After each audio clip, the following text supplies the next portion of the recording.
albeit from the house. One more time, maybe two more times. We'll be back in studio this week. We're on the mend, and it's good to be with you again. Hope you had a great weekend. As I said, good Monday, everybody. Welcome in. I'm Jeff.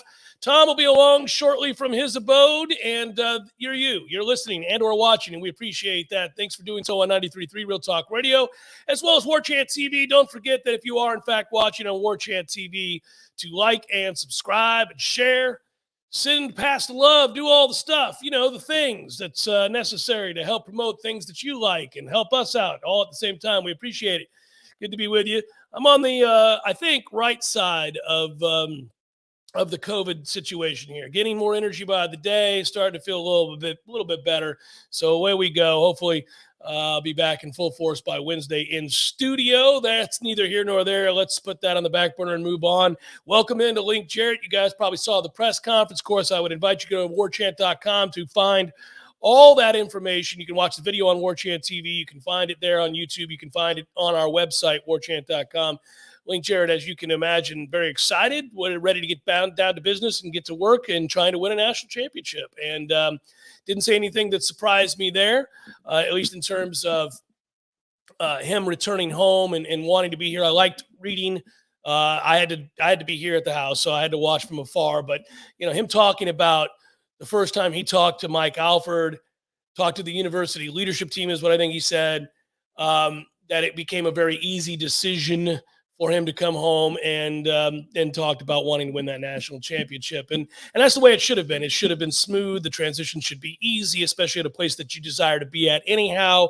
And a guy that, of course, has such a storied history here. All that's left is for him to come home and get this thing moving in the right direction. We hope that he does. Interesting sidebar. I've got another college baseball note for you that has maybe somewhat to do with Florida State, maybe a little bit less directly, just in terms of where this thing is headed. And I'm glad that the transition occurred when it did, because you're starting to see some funny numbers out there in the world of college baseball. And so because of that, I think you realize that monetarily, timing, all those things, it worked out well for Florida State. I'll touch on it in a bit.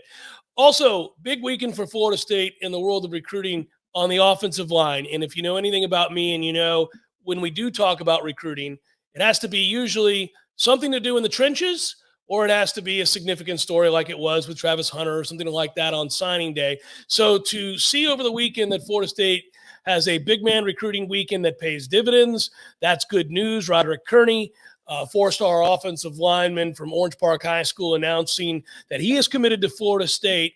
And you could say, Lord, that's a big man, and that would be accurate. Here's the thing. When you look at that young man, he looks the part, doesn't he? I'll welcome in Tom now.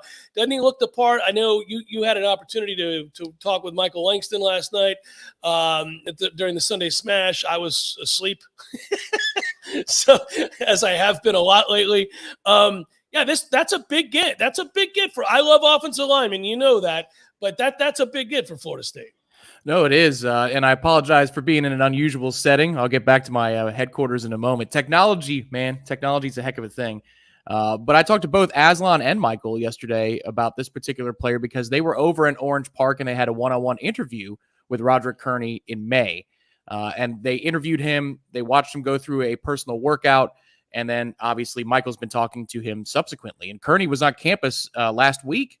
It was a surprise visit. And he said that he wanted to get to town to be able to see the coaches unfiltered and see if they're consistent in how they approach everything. And they don't put on a face when a recruit comes to town. And that was one of the themes this weekend from the 8 official visitors and Kearney's commitment story. And the quotes were that these guys are just consistent every day. And Mike Norvell prides himself on that, on making sure that he's the same guy after you sign as he was when you're recruiting. He's going to tell you no BS. And this player is not only athletically much closer to what we want to get to, if not exactly what we want to get to from an offensive line standpoint, but he's got the mindset about working hard and earning all of it. So he fits, culturally speaking. You're not taking a risk on this type of player and this type of citizen in your locker room. This is one of the better offensive linemen, Michael Langston put it, in the entirety of the Southeast.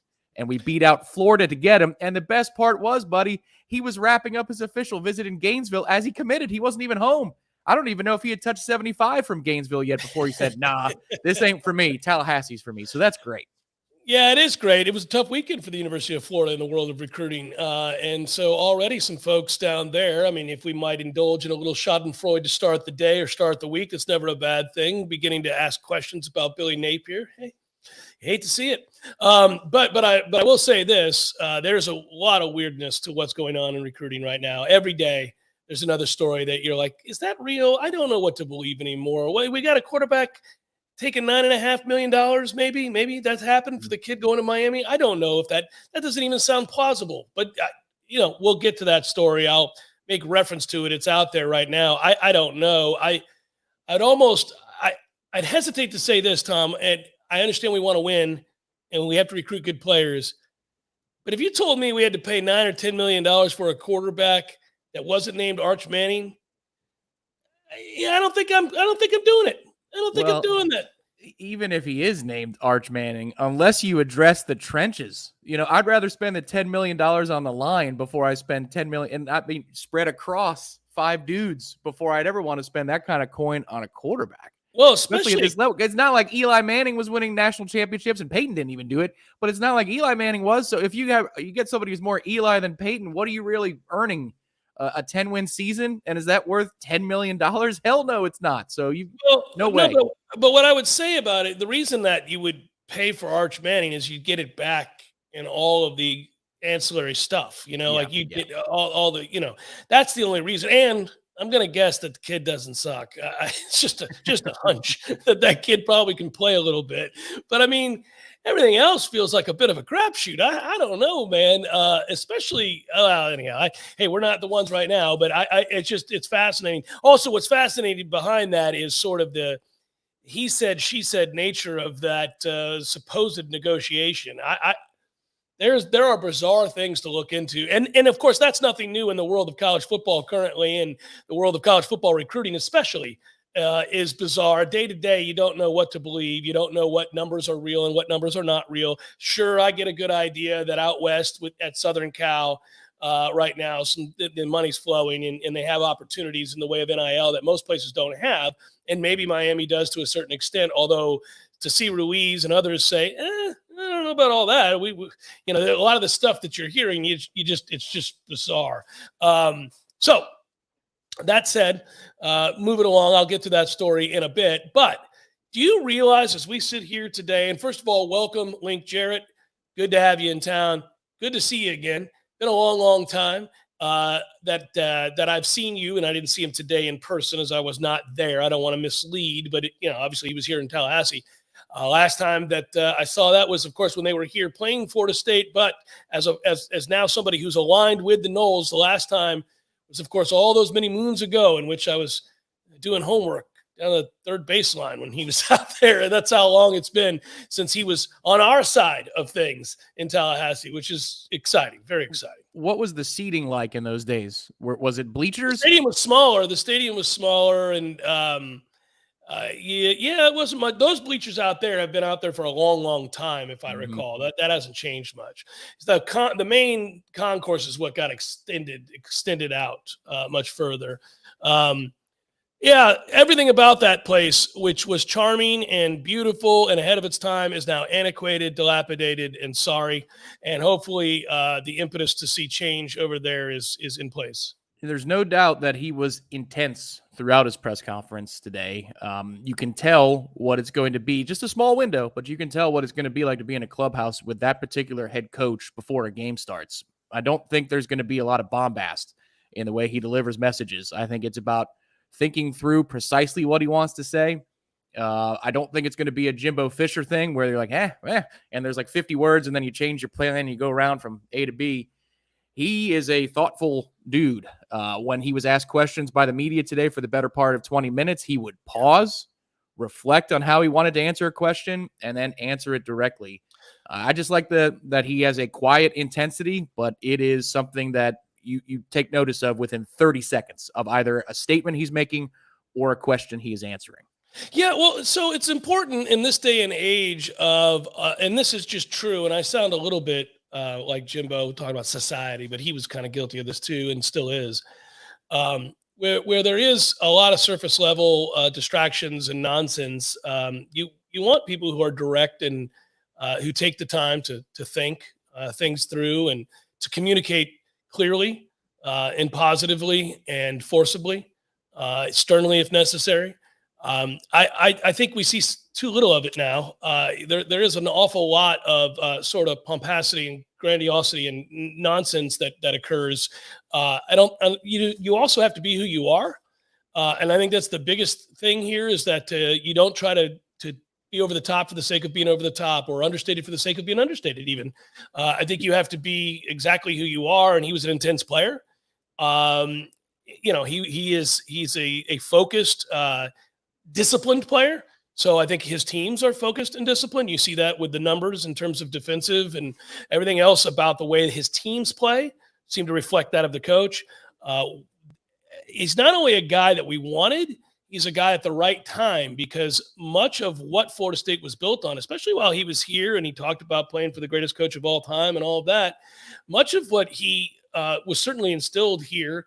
First of all, Jeff Hogan was a great coach and is a great coach. Jeff Hogan has taken some time with my oldest son before, and I've been around him. I'm friends with his son, Judd. Jeff Hogan's a Hall of Famer at FSU, by the way, 2 sports, I might add. To listen to him and to talk baseball with him is sheer joy.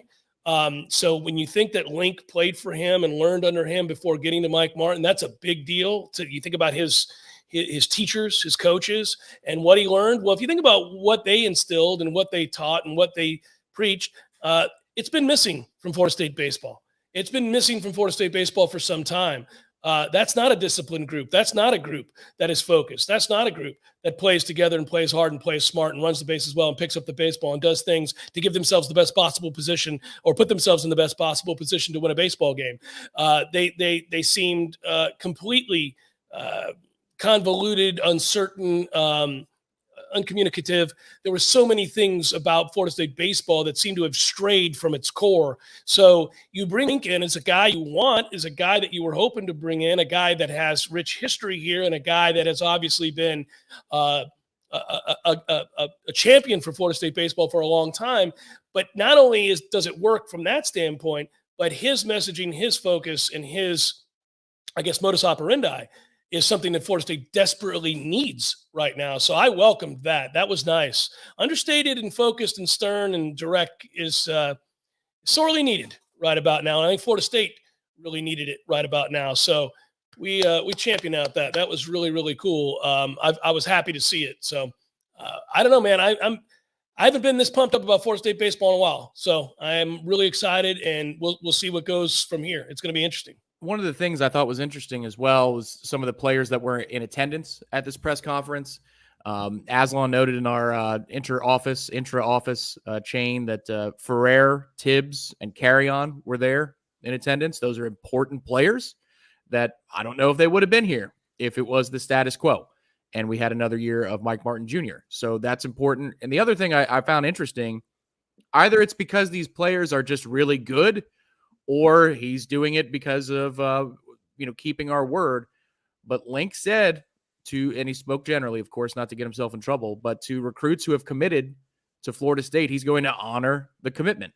A lot of hard work was done by his predecessors to get good talent here. And if you committed to Florida State remains committed to you.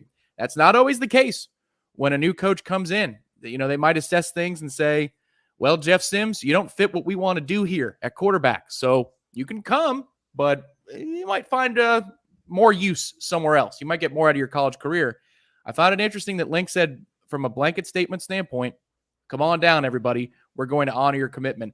I also think, objectively speaking, we did a good job of recruiting before this change happened. It's just the development was not there. The recruiting was, though. That's a very good point. It's important to note that Mike Martin Jr. did a good job of recruiting. There are good players on this team, lots of them. It's in a weird way why there was a need to speed up the timeline, because you had an awful lot of good players whose talents seemed to be perhaps going to waste, whose focus seemed to be waning, and whose potential for transfer was very real. So, yes, you make the move so that you can not only secure their returning to the baseball field for you at Florida State, but also I don't think you worry as much about those players that had committed because, again, as you noted, we were bringing in a lot of talent. So it's probably safe to assume that that's true. Really, really, really happy about that. Should note really quick before we take a quick break, take a breath, gather ourselves, move forward. Some more football talk here in a second. If you're still trying to get that pool in shape, what are you waiting for? It's hot as hell outside. Summer is here. Your family is expecting to see a backyard paradise. Get with it. No green, yellow pollen, none of that nastiness, collection of who knows what in the corner of your pools. You'll need help, and you need it fast, needless to say. Calling Terry's Pool Service will save your pool. Check them out, terryspools.net, or you can give them a call today, 850-580-7334, because you never know when you'll need them. That's 850-580-7334. Jeff Cameron Show, 93.3 Real Talk Radio, and Warchant TV continues in a moment.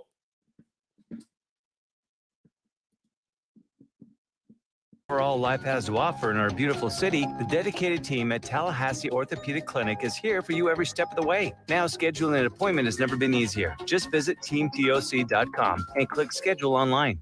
Hey, Noles fans, our partner ISF Inc. is a national management and IT consulting firm located right here in Tallahassee, Florida, solving the future for state governments through strategy, process, and technology. As a trusted advisor for state governments, ISF knows the importance of defining a clear and detailed strategy. Our friends at ISF can help your organization create a strategy that sets you on a path to success. ISF, your vision plus our expertise brings your brilliant ideas to life. Visit ISF.com to learn more. ISF, solving the future. This is Ken Wondergem, owner of Gem Mazda of Tallahassee. Since the new car supply shortage, it's common knowledge that your trade-in is worth $2,000 to $3,000 more. However, other manufacturers' dealers are adding $2,000 to $3,000 to the price of their new cars, so you end up losing your equity. At Gem Mazda of Tallahassee, you'll keep your equity, since we will not mark up the price of the new Mazda you want while still giving you more for your trade. And since we're not marking up our new car prices, our pre-sold list is growing by the day. Reserve your new Mazda today and discover Mazda's award-winning quality and the high level of service and care you'll receive at Gem Mazda, where there's no additional markup on any of our new luxury performance vehicles. Gem Mazda of Tallahassee, where we take our slogan seriously. No games, no gimmicks, just a gem of a deal. And no additional markups. Come see us soon, Capitol Circle Northwest, just up from West Tennessee Street, and always open at gemmazda.com. All right, about that time to upgrade my iPad and my Apple Gear. How much memory do I need? What upgrade should I get? What size screen? How many chargers do I need? USB-C, USB-D, mini USB, USB-B, ABC, 1, 2, 3? If only there was a local business that can guide you and help you understand what you need and get you the best pricing possible. Oh, wait, that's what they do over at Macklemore Systems on Capitol Circle. Get help buying the right gear for the right price and have it shipped directly to their store for pickup, all at no extra cost. That's the kind of service you won't get at any big box store. Shop local at Macklemore Systems. Find out more online at MacklemoreSystems.com. Let me tell you what T-Spark stands for. It stands for strength, commitment, teamwork, and heart. We don't ever quit until we've got nothing left to give. Our team is unstoppable. Want a guaranteed win? Call T-Spark Enterprises for your next roofing or construction project. We conquer all peaks. TSparkConstruction.com. License number CCC 1331204. Well. Hey, Jeff, look at this place. Yeah. Well, doing well. It's been a while since I've seen you, brother, but, it hasn't been a while since I've been over to Gordo's. I go there on the regular because of you, Eddie. Well, we keep you regular. Well, that's true, but I think of Gordo's as a place to sit down, have a cold beer, talk to your friends, enjoy the sports, eat the delicious food. But I think of you as Uncle Eddie, a man who takes care of his people and takes care of the town. I appreciate that, Jeff. Hey, and we'll keep you regular. Gordo's, bringing the flavor and flair of Cuban food to Tallahassee since 1996.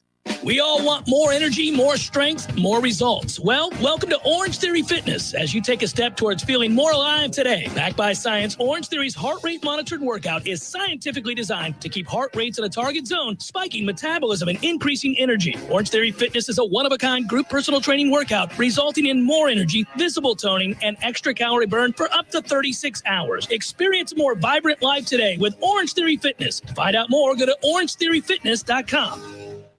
The Jeff Cameron Show is a production of the Warchant.com Multimedia Network.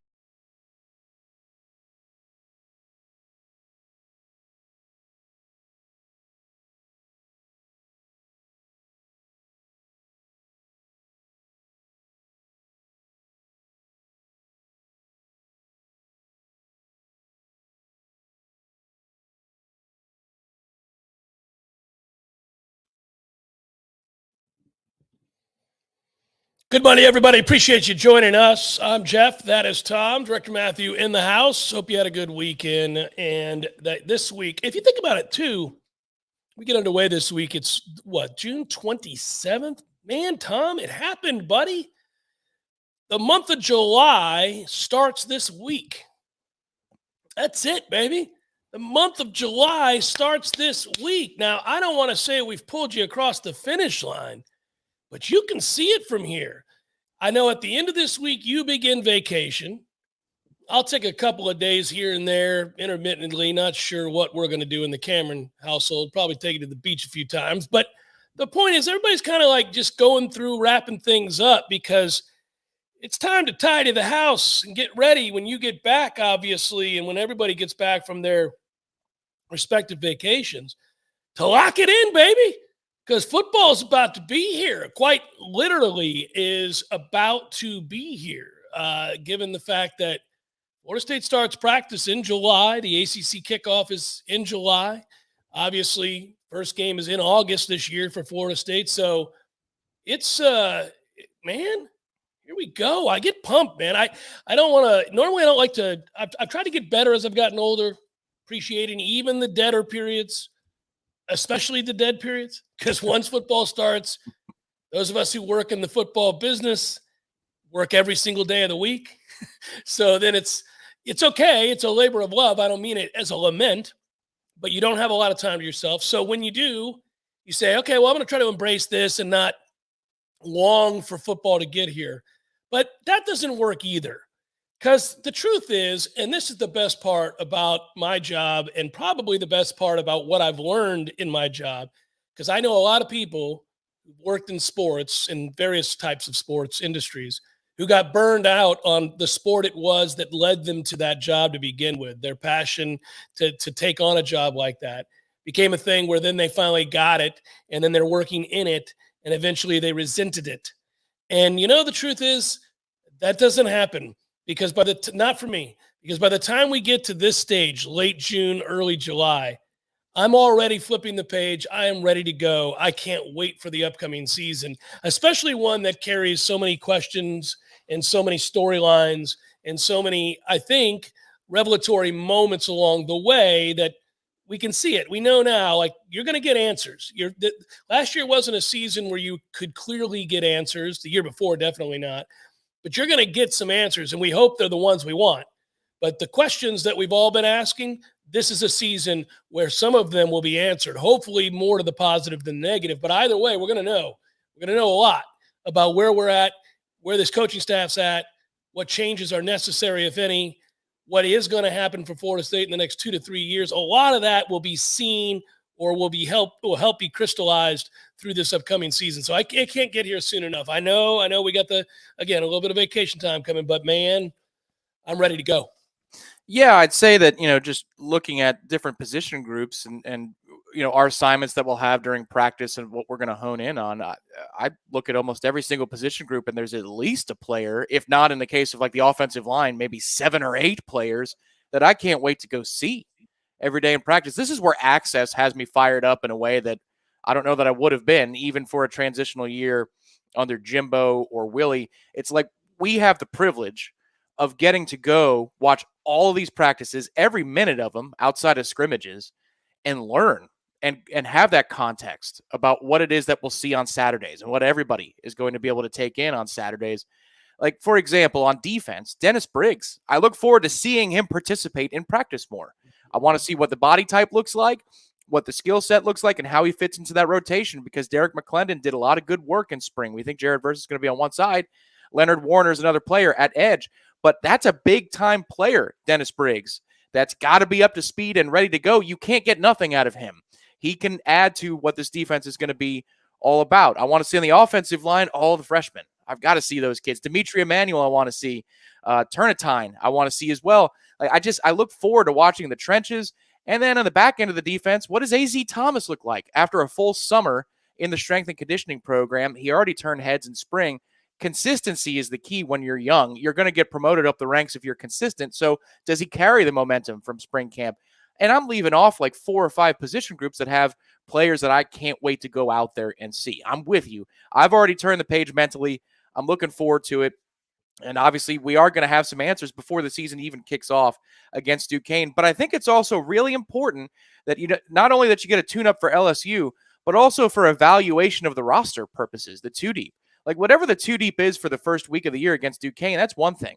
What does it say the Monday after Duquesne? It's almost like you get an extra scrimmage in there to evaluate what you have and maybe sort out some 50-50 battles. It should be a really fun month upcoming. Yeah, and it's funny because I'm noticing a trend of optimism, and I think that's natural as you move towards the start of the football season to become more optimistic. Nobody likes to walk into a football season at the bottom of their expectations. That typically happens after a couple of results that don't go your way. But typically, most people do want to be encouraged as they walk into a start of a season, even the eternally pessimistic as opposed to the eternally optimistic. Even those that are extremely pessimistic have high hopes that some of the things that they're worried about won't play out in the way that they're worried about. But I will say, I think that the energy right now, not that it matters because players got to go practice and get better and play, and coaches got to coach and improve those players, and game plans have to be put together. And those at the end of the day will have much more to do with the outcomes than any sort of energy the fans are giving off at any given point of the offseason. I understand all of that. And it is the time in which we talk in grand platitudes and fluff and all that stuff. But at the same time, I do feel a sense of, I think, positive momentum in that people believe the team is better. We believe the team is better. It's the degree to which they're better that is maybe open for debate, and that can't be answered until we actually start the practices and start the season. But you're right. There are some guys that showed up in the spring that gave you reason for that optimism, and guys that showed up in the spring that executed and played well and got a little better every day. And now what you wonder is how much better are they from the end of those spring practices to the start of these fall practices? And you can't know that. We're not out there. We don't see that. Their daily activities, I don't know how disciplined they've been. I'd like to believe very. I'd like to believe that a team that just finished sub 500 and desperately needs to see very real progress in the next year or so has worked their ass off. And I'm going to assume that they have, but you won't know until we get out there and we see what kind of good weight's been put on or bad weight's been lost, and how what kind of knowledge players have that had perhaps the requisite athleticism. You bring up Azaria Thomas. Well, there's a guy that was silky smooth from day one, seemed to have a good feel for how things should work out there. A lot of freshmen come in and they're overwhelmed with just the machinations, the minute-to-minute, period-to-period confusion that can occur when things are happening at warp speed, especially by way of comparison to high school football. But he's a guy that came in, transitioned in that way where you're thinking, oh man, none of this is too fast for him. None of this seems to be over his head. Plus the requisite athleticism was there. So what's he going to be now that he's had a little bit more time? Sam McCall is the same way. I think he's a little bit more herky-jerky, a little bit more violent too, in a good way. But if he has a firmer understanding of what they're asking them to do, then obviously you'd see that in the fall and you get excited, because I think those are two guys that are athletically ready to play and play now. And in a way, I hope we see them play a lot of minutes. I mean, there's no rule against freshmen coming in and having an impact their first year. It was kind of standard operating procedure when you were recruiting at a high level. Yeah, well, and it's something that out of necessity and development happened last year in the defensive backfield specifically. Kevin Noles was a starter early on in the season, and by the end of the year, Amarian Cooper is your best corner. So the precedent is there for this coaching staff to allow for that to happen. They're not going to be afraid to put in a freshman if they believe that they've earned the time. The thing that I have to steel myself for is when we get to Charlotte and you have those questions about how did the summer go, like how the workouts go and all that. No matter what situation this program has been in, dire championship level, defending or reigning national champion or otherwise, they always are the best they've ever been. So, just get ready for that when we go to Charlotte. Oh, you wouldn't believe how amazing these PRPs went. Everybody looks great. Quarterback looks sharp. The receivers are catching the ball. You know what? I think we might have a couple of 100 tackle guys on this team. Whatever you want to hear, you're going to hear about PRPs.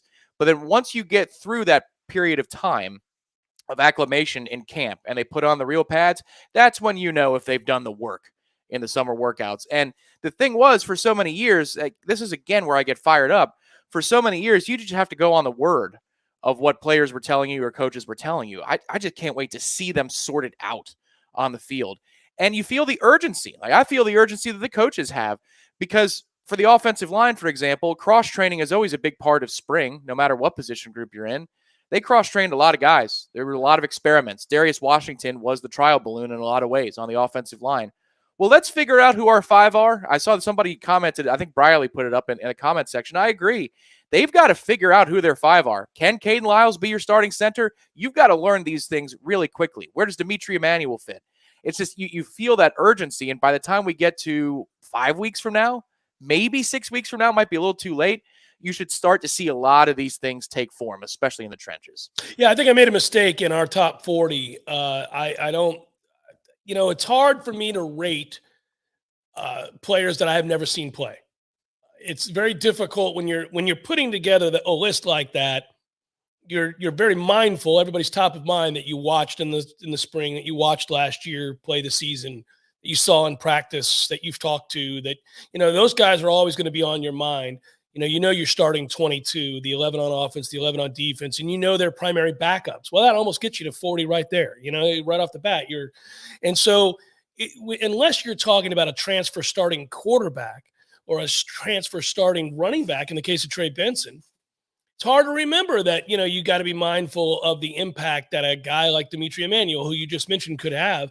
And I suspect that me not paying close enough attention to those guys that I have not yet seen play that are transferring in and going to get their first opportunities this fall was a mistake, because the more I think about it and the more people I talk to, quite frankly, about who he is, a lot of people think that's a kid that could come in here and start and make a big difference for us. He's played a ton of football, and obviously Adkins knows him. So you've got a grown man body, because he has been lifting and eating and doing all those things for 5 years. It's like that could be a big impact. And more than anything else, I think we all know that offensive line better be worlds better to ever get anywhere near 9 wins. I mean, the bottom line is that group has to just be so much better. I remember being bitterly disappointed last year, thinking they're better, but they're not a lot better at all. They weren't appreciably better. They just were we helped them out so well with scheme.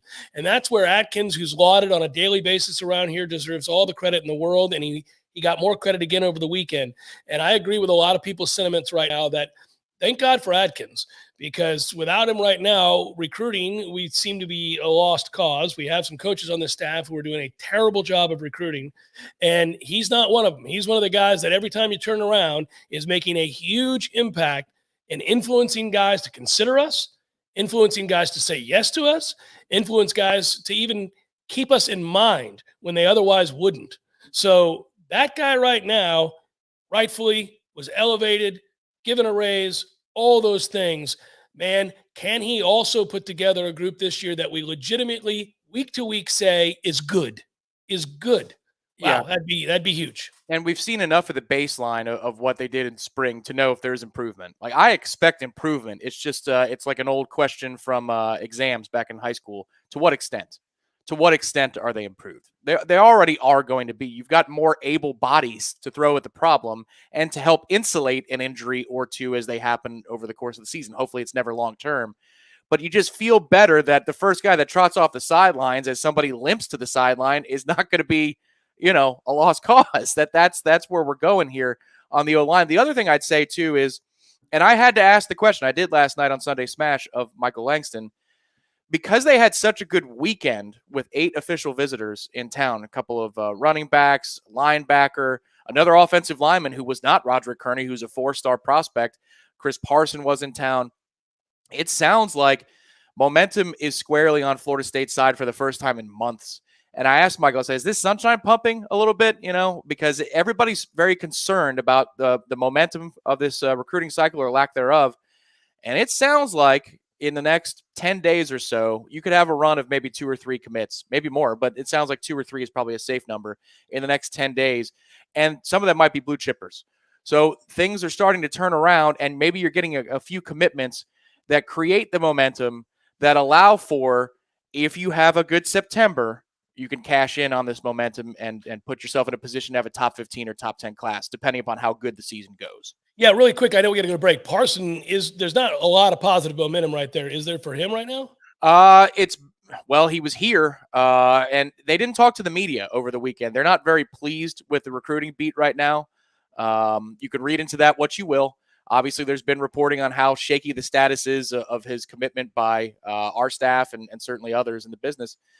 But he was here, and it sounds like for now things are solid enough that he still sees fit to come to campus and engage other players to try to come here to Tallahassee. So I know that's kind of a political answer, but it's not him putting up different graphics and stripping Florida State class of 2023 from his profiles or something like that. He's talking to other kids who are committing to Florida State and saying, all right, let's go. So that's where it is. That's a good sign. So the coaching staff had a little bit of a little hissy fit. They got a little upset with the. I don't think it's the coaching staff. I think now maybe it is, but I think it's more Parson camp.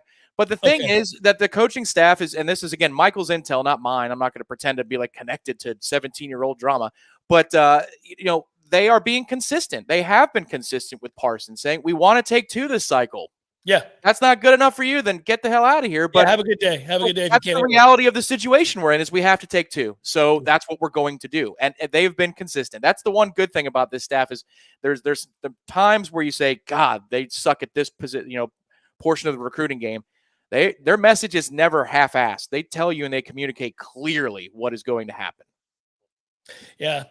I was going to make a snide comment. I decided to take a right turn and not make that snide comment. I agree with you. Jeff Cameron Show, 93.3 Real Talk Radio, Warchant TV.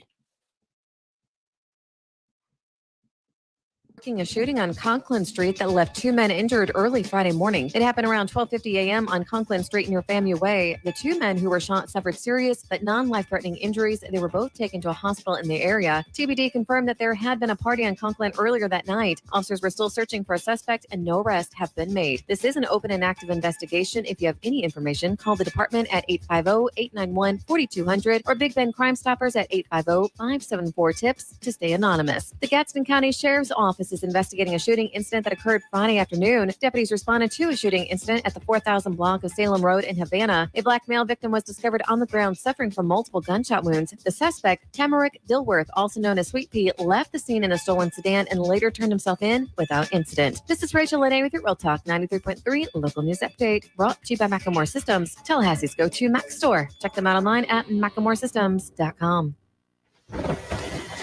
This is meteorologist Paul Trombley with your Real Talk 93.3 weather update. Partly cloudy this afternoon with daytime highs approaching 95. Winds out of the east, 5 to 10 miles per hour. Partly cloudy skies tonight, lows level off around 75. Chance for scattered thunderstorms tomorrow. High temperatures reach up to 92. Sunshine mixed with clouds at times. Low 90s Wednesday and Thursday with thunderstorms both days. This report is brought to you by the Lawn Johns. For all your landscaping and lawn care needs, visit thelawnjohns.com. Right now, 91. This is Dr. James Ryan Finn from Finn Chiropractic. In today's world, people are just stressed out. That could be causing subluxation of your spine. These misaligned vertebrae put pressure on the nerves and they shut your body down and it stops it from healing. So if you or a loved one are suffering from a condition with pain in your muscles, your tendons, or your joints, reach out to us at finnchiro.com and take advantage of our new patient special offer. That's FENNCHIRO.com, because your chiropractor loves you and there's nothing you can do about it.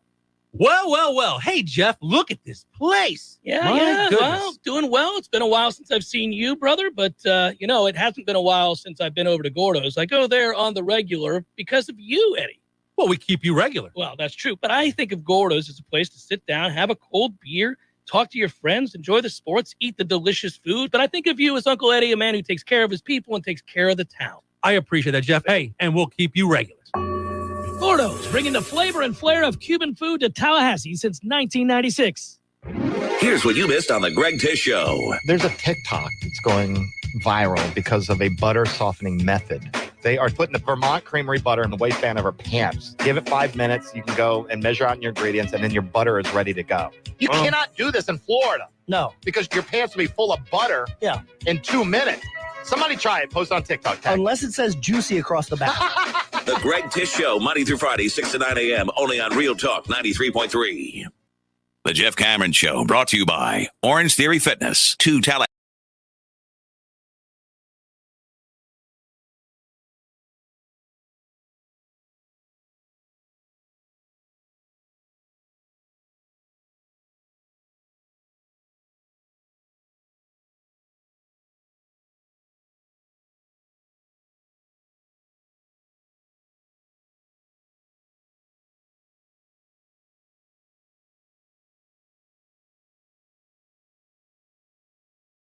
For tuning to it. Good to be with you. And again, looking to be back in the studio Wednesday. Tomorrow, some of the headlines will be from our respective homes. Tom will be involved as Corey is on vacation in Chicago. I do believe Ira will join us next hour, and we'll get his thoughts on the Link Jarrett hire and the press conference. Moreover, today, we've already had our thoughts on the Link Jarrett hire, which I think was universally beloved. Somebody brought it up in the chat earlier, which was that golly, I know football's king, and it's always going to lead the way. But has there been a more well-received and welcomed hire than Link Jarrett in any sport in a long time here at Florida State? I think that's a resounding no. No, this has been. Yeah, I don't know how it couldn't be, right? Now all that's left is go play good baseball, and it's going to be a long way from now until we see it. So that's what you got to do. I will follow that up, though, here in a second. Tom, go ahead and say what you're going to say, because I'm going to follow up with, I think the timing of this was also great. Yeah, the way it was handled and how smooth it went is unmistakably excellent. Like there's objectively maybe no cleaner way to do this if you're going to get Link Jarrett than how Florida State handled the hiring. First class, he's here within days of being eliminated out of Omaha. I mean, well done by everybody involved.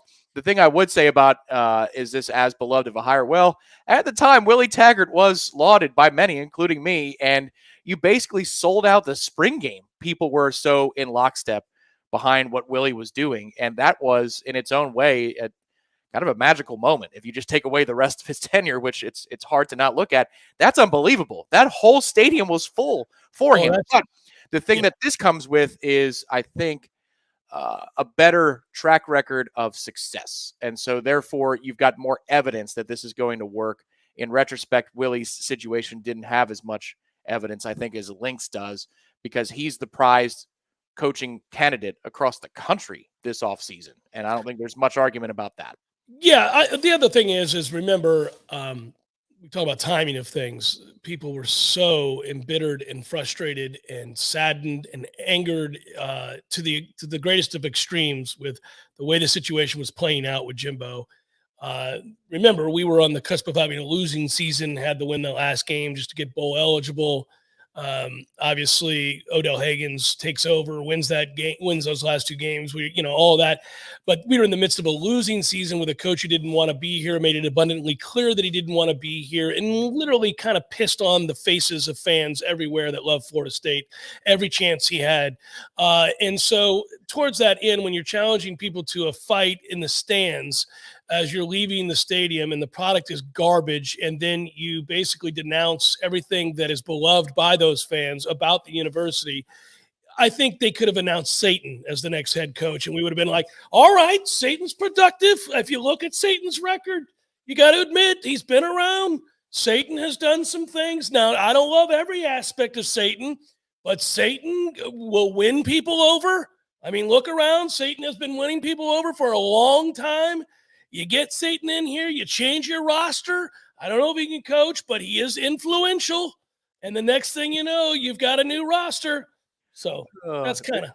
There's what Satan would look like, the graphic that's up there, if he was announced. There's his opening press conference. Yeah. So That would have been great in a way. But look at that. We've done it.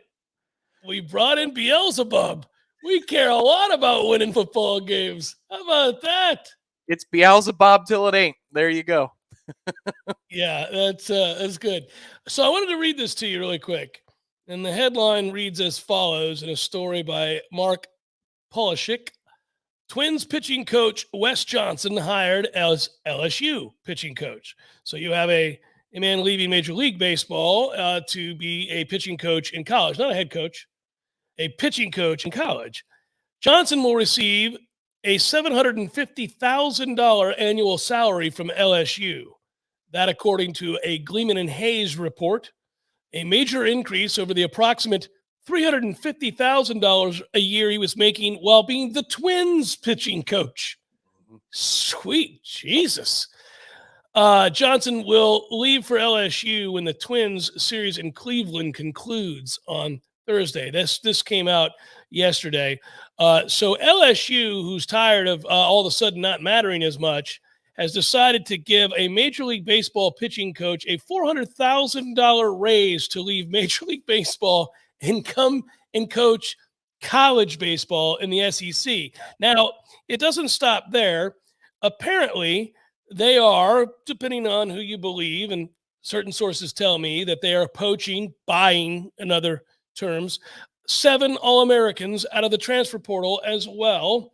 In addition to that, they've got some corporate sponsorship that is on board with all of this, say a bat manufacturer, if you will, who has decided to throw in their 2 cents times millions to help the cause of LSU baseball.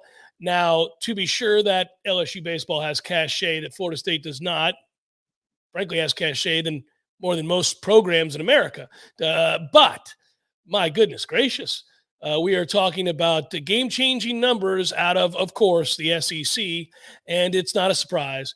I'm not saying Link wouldn't have come here. It's just that I'm glad we hired him now instead of, say, waiting a year to make a move, because I have a suspicion that what you're witnessing with this rush of SEC dominance in college baseball and facility upgrades and all of those things, that the more money than sense type comment that I talk about on a regular basis has infiltrated down into college baseball as well. Yeah, I still stand by what I said last week, that $450,000 for an assistant pool is nice. That's good. I think that's a good development, notwithstanding what the hell is going on in LSU. Because if you think about it, $750K to go poach an MLB pitching coach to come down to college, okay. That's only the tip of the iceberg when you're talking about the all-American level players that they're bringing in. So what are they committing to this next season of baseball? $5 million? I mean, that doesn't sound absurd. Is it $3 million? $5 million? It's got to be somewhere in there. And Tommy White was one of those players that has been tied to, in the rumor mill, going to LSU. Now, I'm not going to pretend to be living and dying on all things college baseball. So maybe that's already happened, and he's put out a graphic that says that he's going to Baton Rouge. But he's not the only one that they are courting heavily to bring out that way. I'm just glad it's not in our conference. Yeah, and I noted, I was texting back and forth with a buddy of mine on this, and my exact quote, I'm looking at it here because I wanted to see if there was more information on this. Here it is. I wrote, there's so much volatility, especially in college baseball in general. Hard to get ROI in this sport, especially with truncated BS postseasons. And he wrote back, you're assuming they care about ROI. Yep. Yeah, that is a fair response. Right. They don't care about the return on investment, but yeah, that is something, right? Well, yeah, it's a theory. I don't know whether this sticks or not, but I would think, given the trouble that LSU basketball is in as a program, whether or not it's, sanctions or they're a pariah of the sport right now, I would think if there's discretionary dollars that, football is in a good enough place that that's a machine and you could spend money elsewhere. They already care so damn much about baseball. Yeah. So I wouldn't think it would take much for somebody to shift, especially in that market, from basketball, which is not as tradition laden. I know they've had some exceptional players, see Shaq, in their history, but it's not like, they're knocking down the door of a Final Four every year at LSU in basketball. But they do care greatly. And you can tell from the moment you're within 1,500 feet of that stadium that they care a lot about baseball. So that doesn't surprise me. You know, it's just we spread out our money a little bit more around these parts than they do. But I think what FSU baseball used to be in terms of passion around this athletic department, FSU baseball compared to football, is absolutely what it's always been in LSU. It's football and then baseball next. There's no doubt in my mind there. Did we lose Jeff? I think we might have lost him for a moment. I'm here. Oh, there he is. I'm here. I don't know what happened. That's funny. I just saw the director write, "Don't forget about Ben Simmons." Yes. Yeah. Fair enough. Also saw in there that we do need to mention, and both of us are wearing Lightning caps today, that congrats to the Avs. I congratulated them last night on Twitter. That was a well-deserved series win, 4-2, and I think I speak for both of us. Never been prouder of the Lightning. Man, what a run. What a run. And to watch, it's fun. That's to be on the right end of things, Tom. And what I mean by that, and we said before the start of the series, that when you've won a lot, the gravy that comes with that is then knowing when the time ends, it's just time to stand and applaud and the thanks given for those platitudes, right? Those amazing moments. And so when you talk about the uplifting of a community, the dominance of a sport, and for me and you and others that love the Lightning, the enrichment of our families and friends, all the times we got to go to these games.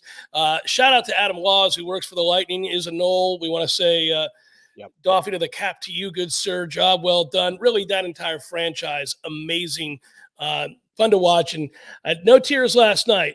Disappointment. You can't win them every year. Would have been nice to win a third straight, but I'll live with 2 and a Cup Finals appearance in the third, and know that we've accomplished something in the salary cap era that very few have even sniffed. You're going to hear a lot about severe injuries in the next couple of days. They're beat to hell. Can't be prouder of the group. I mean, really, fantastic run. Good for them, and congrats to Colorado. Yeah, that's all you can say. So then from there, there's next season. They get healthy, and they go on and they win next year. Out of time. It's Jeff Cameron Show, 93.3 Real Talk Radio, Warchant TV.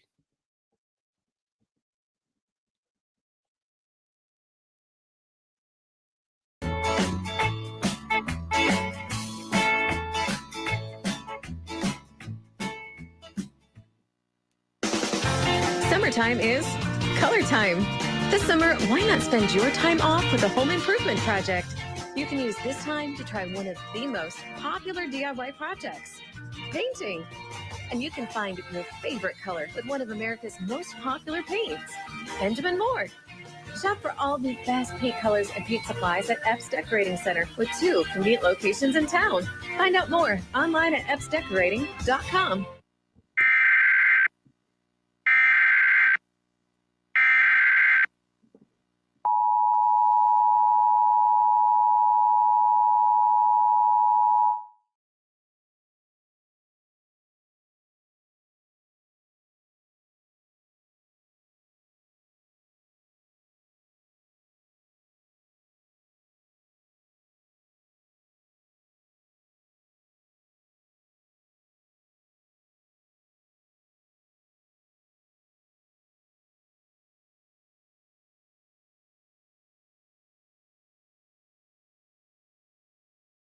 You can. So if you or someone you know is active military, veteran, police officer, firefighter, nurse, or a school teacher and looking to buy a new home, choose the legendary team at Hamilton Home Loans and ask about their Hometown Heroes program. Call 844-FSU-LOAN or just visit FSUHomeLoans.com. Equal housing lender. NMLS number 200719.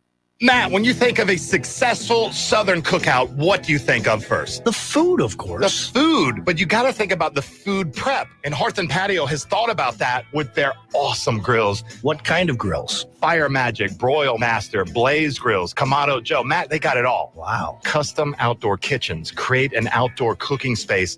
You'll be the envy of your neighborhood. You will be the envy of your neighborhood, and you'll make a lot of people jealous. That's because you called Hearth and Patio at 850-727-4282. That's 850-727-4282. Or you can visit Hearth and Patio online at hearthpatiotallahassee.com. It's a backyard barbecue party. Leslie Holcomb's the number one more time. 850-727-4282. That's 850-727-4282. The Hearth and Patio, they not only keep the home fires burning, Hearth and Patio will elevate your grilling game. Nice. Nice indeed.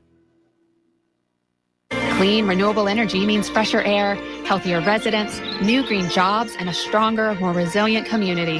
How we get there is up to you. Share your input today to help shape the Tallahassee of tomorrow. Take the Clean Energy Survey at Coming up talgov.com. next, more of the Jeff Cameron Show, live and local on Real Talk 93.3 WVFT, Greta, Tallahassee.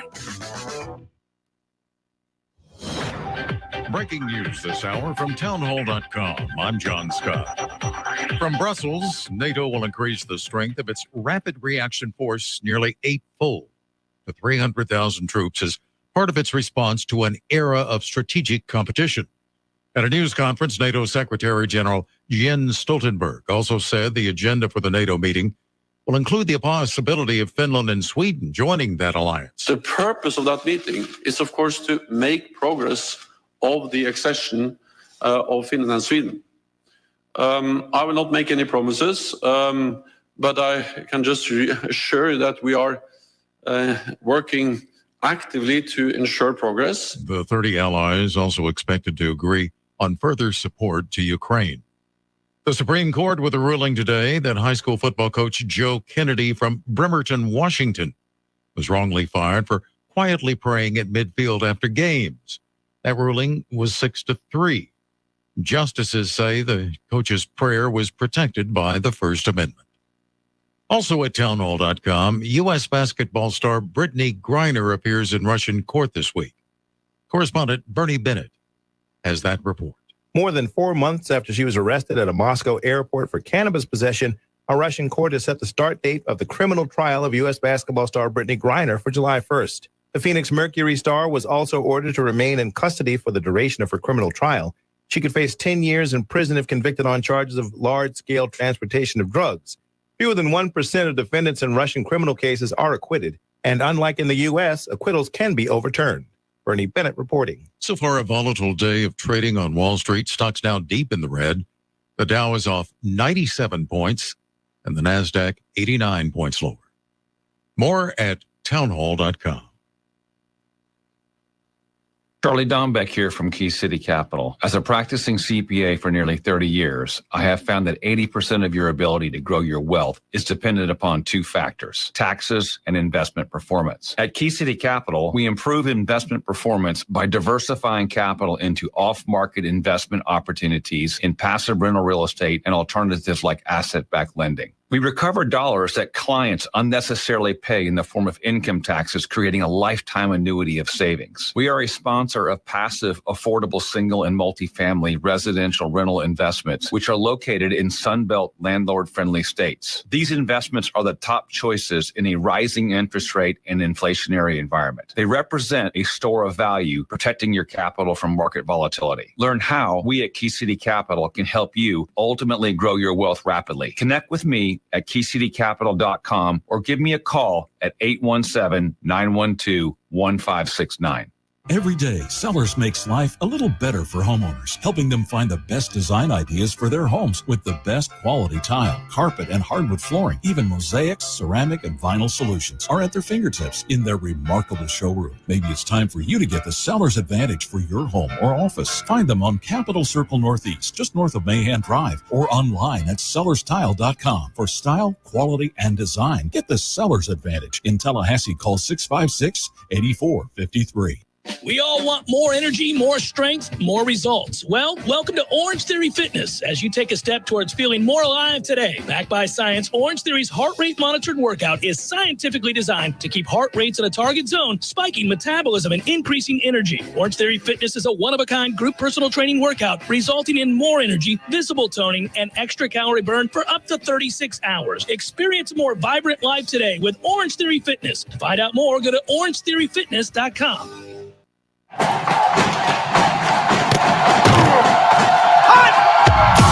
Broadcasting live from Florida's capital city, this is the Jeff Cameron Show, brought to you by Orange Theory Fitness on Real Talk 93.3. Now, stop what you're doing and listen closely. It's time for the Jeff Cameron Show in 5,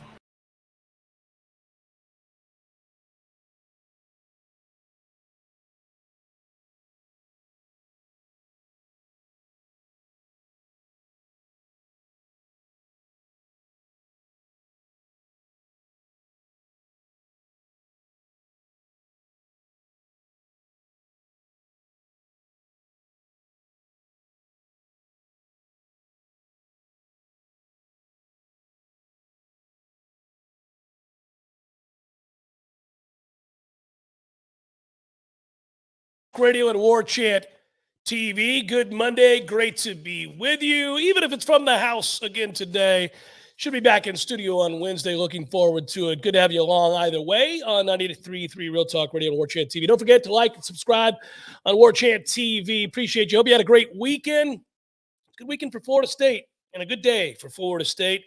Not only do they get a big-time recruit on the offensive line, they also get their man, and the press conference takes place this morning with Link Jarrett. You can read all about both those stories and others on warchant.com. Of course, Ira Chapele will join us this hour to talk about that very thing, and looking forward to it. This is that time. We're in the home stretch. I said it last hour. This week starts July, so you get through the end of June here, and then all eyes turn. Hockey's over. Congrats to the Avs. Obviously, Florida State's got their baseball coach.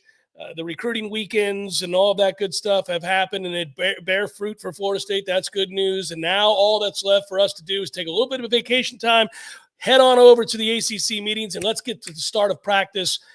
Big things going on for Florida State as we all anxiously await. Really, what's the date? July? What do they kick off that first practice, Tom? I think it's late July. I know that. Let me unmute myself. So I don't know that it's firmly slotted yet, but I mean, it's going to be final week of July. Usually it's around August 1st in a normal season. So I think they're going to get back from, Charlotte, and then maybe they have their first press conference that Friday, or maybe it's the Monday after. But I mean, basically we have to, usually the Charlotte content we get, you have to make it work for 10 days. We'll have hardly any time at all. Yeah. We'll have to burn all that content because you're going to be getting brand new stuff from Florida State for good reason, because they're going to be getting acclimated and up to speed. And if I recall correctly, too, they're sticking with morning practices in the fall. He likes afternoons in the spring so that high schools can come on, visit, and take a look at how the operation is run, but he likes mornings in the fall. So, it's the 27th of June. We're a month away, basically, from this all getting going, and that train is not going to stop for some time. This is a pivotal year, because even in the scope of conversations with recruiting people like our own Michael Langston or Austin Cox, they come to the same conclusion that we come to on the team side. Like, we focus on, coaching statuses, hot seats, and wins and loss totals and ACC standings. They're looking at recruiting rankings, but both sides of the operation here at Warchant come to the same conclusion, which is, you kind of have to have it this year, because if you don't, it ain't going to work. July 20th, 21st. That's a Wednesday, Thursday, to answer questions on the chat about ACC Media Days. You have the Atlantic, then the Coastal. We'll be there for that. Obviously, our emphasis on the Atlantic and Florida State, but Tom and myself will be on Radio Row there in Charlotte for that. So that is less than a month away from happening, less than a month right now. And so 3 weeks, basically, we head on up, a little over 3 weeks, we head on up there, and always love to go to Charlotte. First of all, I like the city of Charlotte. Secondly, our work there is so much fun to do. You feel like not only are you gleaning information like you're talking about for yourself, to provide context on a daily basis to the conversation that we have with you guys every day, but and also you learn so much about the other programs, other players, other coaches, media members that cover those respective teams. Everybody likes to share during that time. So, you learn a lot, but at the same time, I think for me, the other part of this is that I feel like when you're ready to launch, when you're ready to go and get into football mode and all that, everybody's in such a good mood.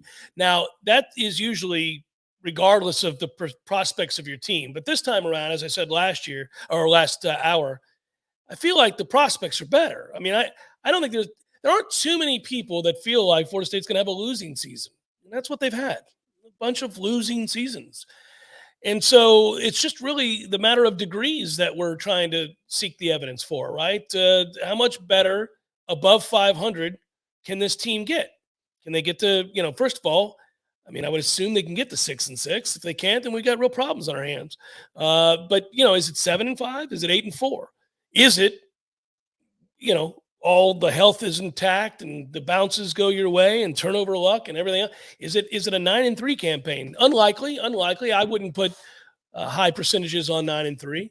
But I think 7-5, 8-4 is realistic. And that's why going to the ACC kickoff, which is always fun, and like I say, kind of gives you that energy, is also going to be a little bit added to this year, because I think that the people outside the program as well as within it have real expectations of finally a winning season around here for the first time in a handful of years. Yeah, and you're talking about roster overhaul. There was the 25+7 rule this year for new players that you could bring on campus because of COVID and eligibility, and also the transfer portal and how it impacted the sport. So they wanted to give extra landing spots. FSU is pushing the maximum allowable of the 32, which is a good thing.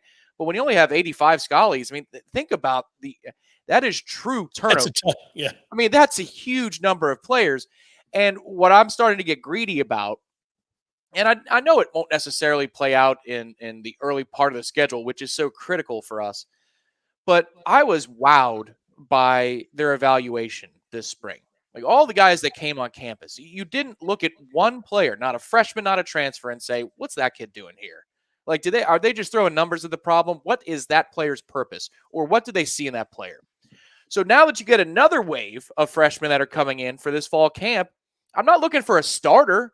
I'm just looking for somebody who rounds out a group, a segment group, who can give you 10 snaps a game on offense or defense from this freshman class, or some of the new transfers that they've added since spring camp was over. They have been so good at evaluation, even for some players that aren't, 4-star players, that I'm excited to see this new wave of offensive linemen, maybe some of the skill position players. I know they didn't bring in a ton of them in this particular class, but I'm looking at all those guys and saying, all right, who can help get this team over the finish line if they have to be on the field for 100 offensive snaps, which would be a good thing, or they have to be on the field in a bad way for 85+ snaps on defense? How do you get home, and who gets you there? Catch 22. They're forced to be very, very good at evaluating players that are not elite, game-changing, top 5 caliber, guide you to the college football playoff type players, because they can't get those players right now. So the program's not where it needs to be. They're not completely at fault for that.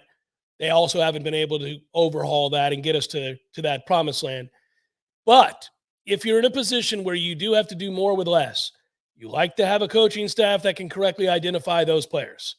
And I agree with you in that sense, that they've gotten a lot out of guys whom maybe a lot of people would not have wanted, not the elite level programs. There's only one really elite level program in the ACC, and that's Clemson, right? They may not have been on guys like that, plenty of SEC teams.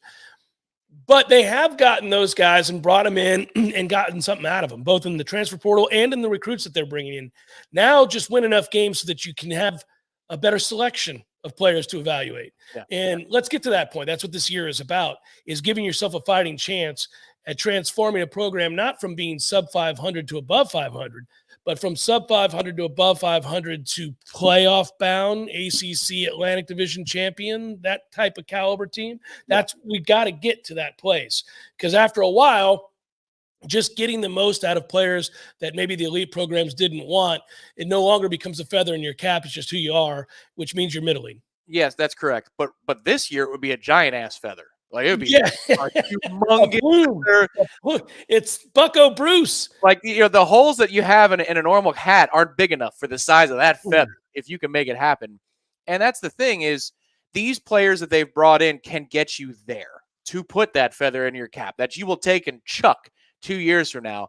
But these guys that I've seen come in, and I think you would agree, ACC impact players. We'll just put it that way. Like, Trey Benson should be an impact player in the ACC. Micah Pittman should be. If Winston Wright's healthy, he is going to be an impact player in the conference. Tatum Bethune as well. The book is out a little bit on Jared Verse and his immediate impact, but he's definitely going to be put in position to define himself that way. That's where this is all going, and that's saying nothing of some of the freshmen that are going to emerge. Amarian Cooper did last year. Kevin Noles did last year. So it's possible that you have somebody like that emerge at whatever position it is. They've done a really good job of getting to the level that they need to. Now it's just for the short term, but now it's just a matter of, not coughing up a game or two because you're idiots. That's the other thing too. You cannot have that hiccup this year. If you do, your approval rating will plummet immediately. Oh, buddy, yeah. There's the margin for error is 0 for this coaching staff right now. They used up all of the fan base's goodwill.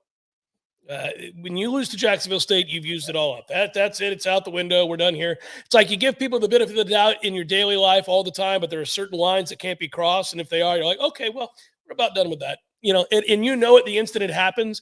Like I've watched us both do this with people that we've worked with, people that we've had to be interacting with over the years. It's like we both go into it cautiously optimistic, but then there are some things you just can't do, and the person will do it, and we'll both just look at each other. Oftentimes we're at the same table in the moment, and we give each other the look like, well, that'll be wrapping this one up. Yeah. And it's like, I don't have to use the word. You don't have to use the word. Everybody just understands like, well, that just happened.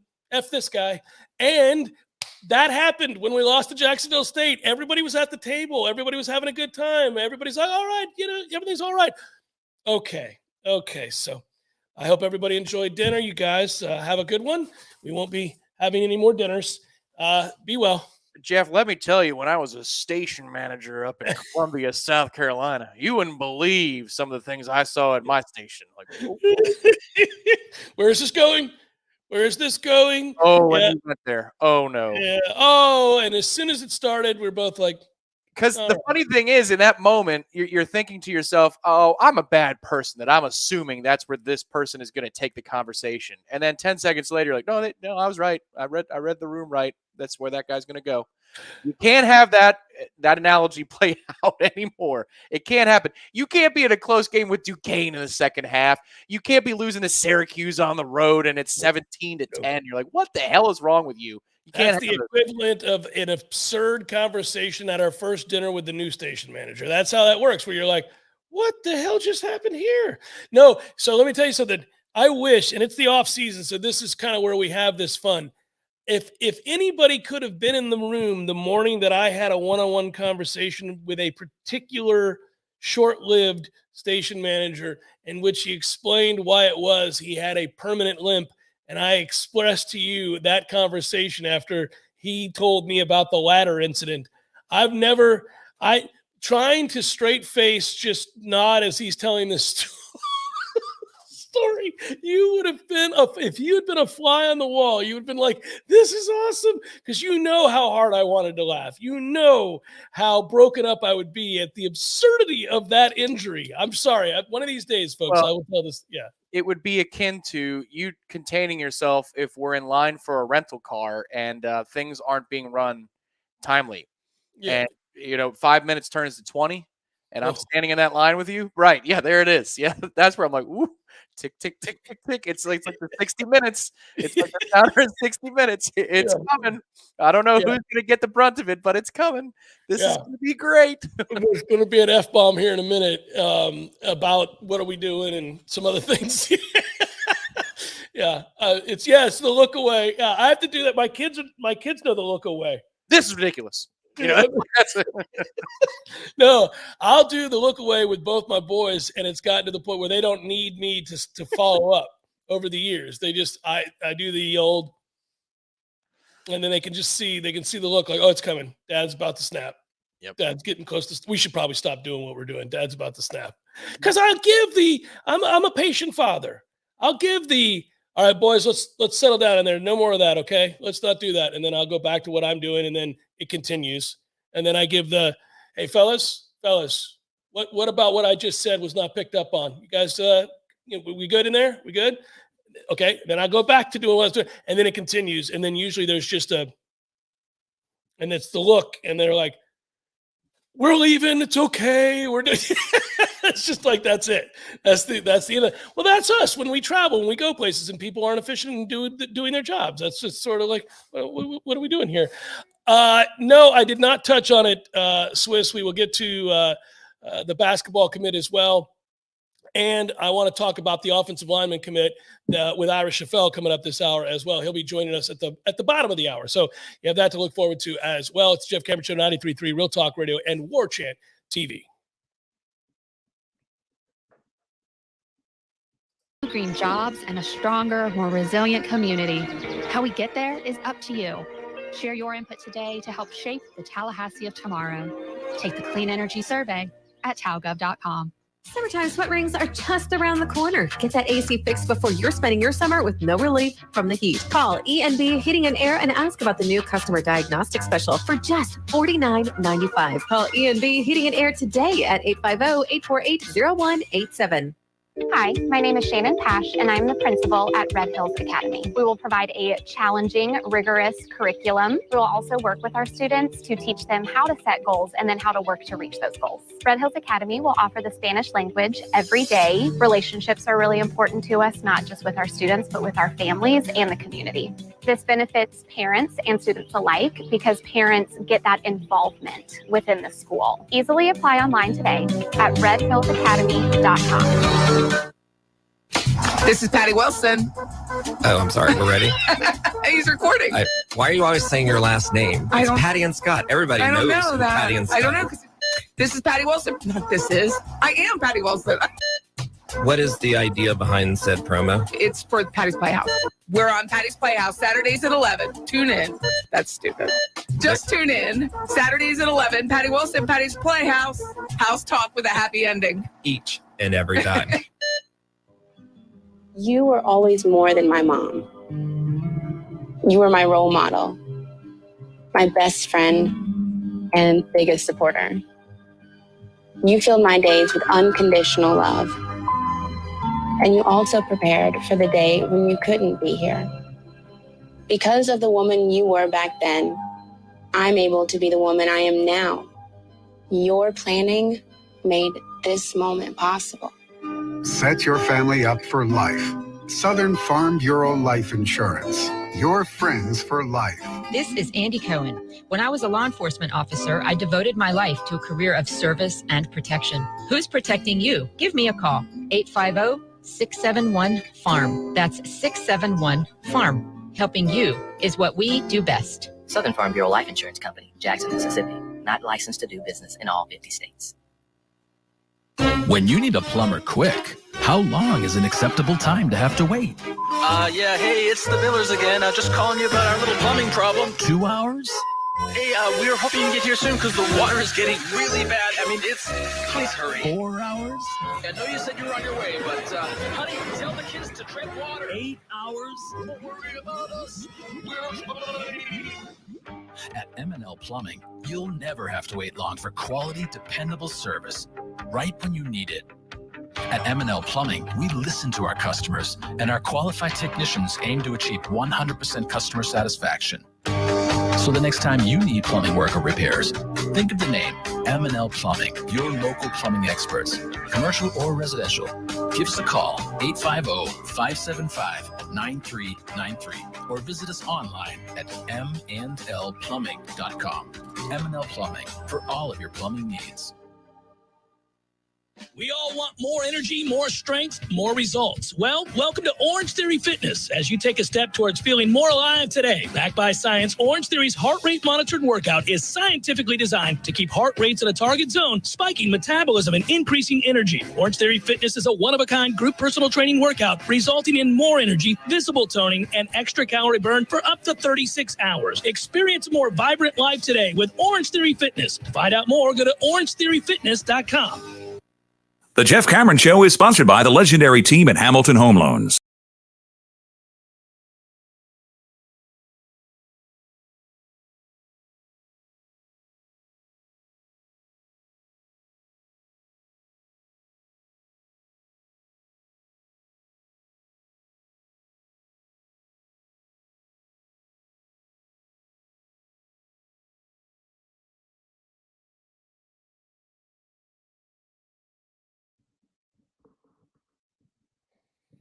So I mentioned I was going to get to a recruiting get for Florida State really quickly. I will do that. I already mentioned a moment ago about Roderick Kearney.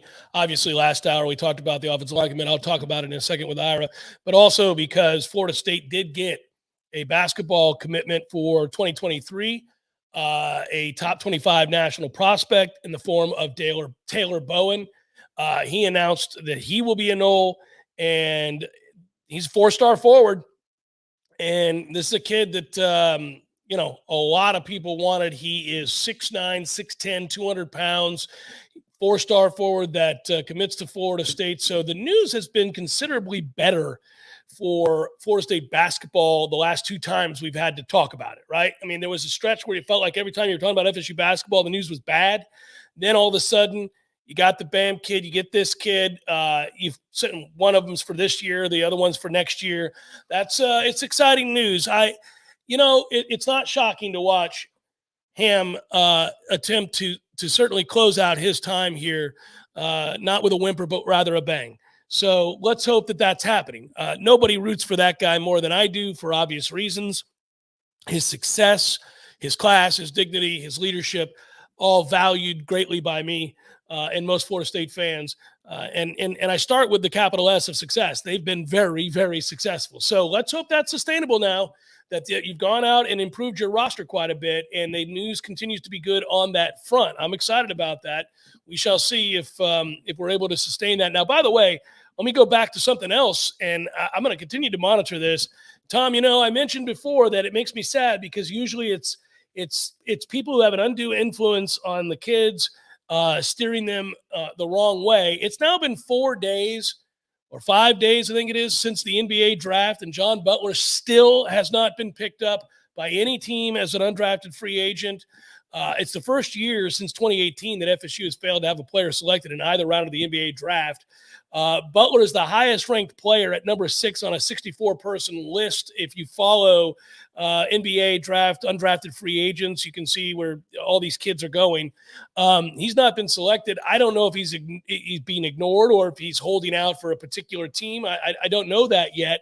But we do know Malik Osborne signed on with Cleveland. Anthony Polite signed on with San Antonio. They're going to attempt to make the final rosters of those teams through their play in the upcoming NBA Summer League. The Summer League is in Las Vegas, and you can watch that usually July 7th through the 17th. So if you're interested in that sort of thing, you can find it. You have to be a real hoop head. But, that is, you can find it. But everybody's kind of latched on somewhere, and Butler has yet to do so anywhere at all. And, man, everybody told him from the outside, certainly not the inside, that this was a bad move on his part. But, again, word was that they saw dollar signs, his people did, and here we are.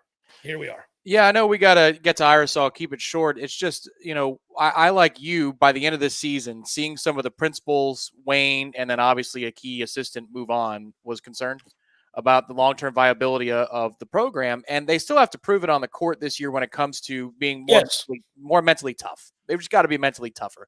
Some players specifically, but as a group, they've got to be able to handle adversity with a little bit more of the mentality that has marked this program for the better part of 12, 15 years. I hope we see that this year. But from a recruiting standpoint, this has been outstanding. I am not as worried anymore about the quality of player that will come to this program. It's just hopefully this staff.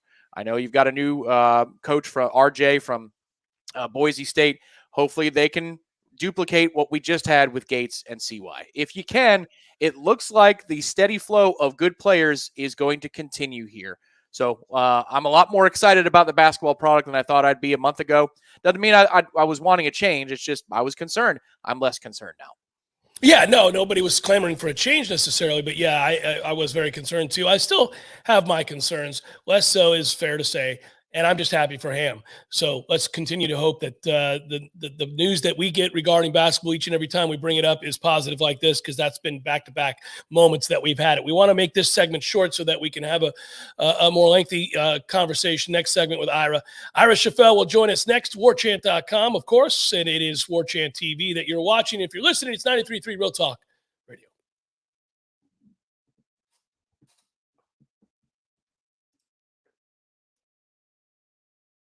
Trying to enter a home near the 2400 block of Havana Highway around 12:30 a.m. One suspect who has been identified by the sheriff's office as 19-year-old Demario McCall of Quincy was shot by the homeowner and died from his injuries at the scene. The identity and whereabouts of the second suspect is unknown. Anyone with additional information regarding this incident or the identity of the second suspect is asked to call investigators with GCSO at 850-544-5786. Hundreds of protesters took the Florida State Capitol building Friday evening in opposition to the U.S. Supreme Court's decision to overturn Roe versus Wade. The protesters are very passionate for their cause and said they're looking to fight now before more changes are made. On July 1st, Florida's 15-week abortion plan will come into place. Protesters said they're going to continue to fight for change. This is Rachel Lene with your Real Talk 93.3 local news update, brought to you by Macklemore Systems, Tallahassee's go-to Mac store. Check them out online at MacklemoreSystems.com.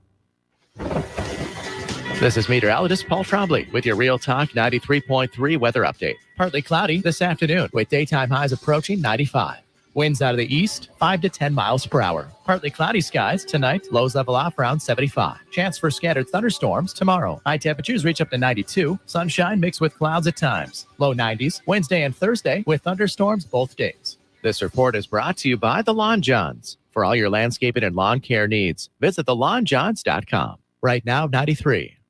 Physical stress on our bodies can take its toll as the years go by. Whether you're looking to get back into an old sport or just want to spend more time outdoors to explore all life has to offer in our beautiful city, the dedicated team at TOC is here for you every step of the way. You can trust TOC for all your orthopedic needs. And now, scheduling an appointment has never been easier. Just visit teamtoc.com and click schedule online.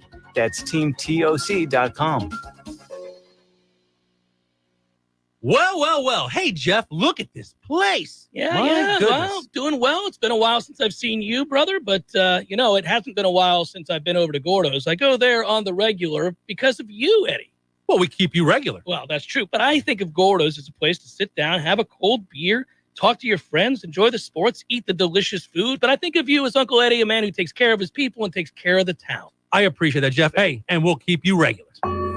Gordo's, bringing the flavor and flair of Cuban food to Tallahassee since 1996. There's fun to be had every night at the Corner Pocket. Take home prizes on Trivia Tuesdays and Beer Bingo Thursdays. And kickstart your weekend with Martini Fridays. Plus, happy hour runs every weekday and game day specials every time the Noles take the field. Watch all the best games at the Corner Pocket's Vegas wall, featuring 560 inches of flat screen TV heaven. Oh, really? The best food, the best drinks, and the best place to watch all the games. Tallahassee loves the Corner Pocket. The Jeff Cameron Show is a production of thewarchant.com.